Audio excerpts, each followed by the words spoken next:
This video I'm going to give you the answer for this question, and the question is, what nickname did Prohibition gain thanks to a quote by Herbert Hoover? Well, now I'll give you a list of the options. First one is the American Crusades. Third option is the Fight for Liberty. The third option is the Dark Ages, and the last option is the Noble Experiment.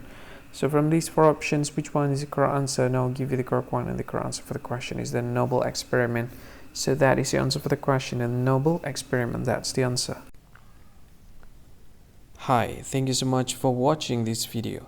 If you find this video is very useful, you can help this channel to grow by subscribing this channel. Click this subscribe button and don't forget to like this video.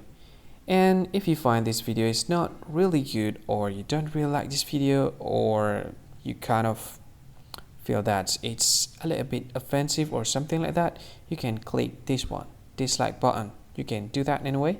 And if you want to share this video with your friend, you can share it by clicking this share button, and you can share it to any social media that you wish that is currently available at this time, like Facebook, Twitter, LinkedIn, and many others, right? And if you want to add this video to your playlist, you can click this one. You can watch this video later, and you can find more options by clicking these three dots. And yeah, don't forget to subscribe. I think that's all of it. Thank you so much for watching this video, and see you again in another video. Bye bye. See you again.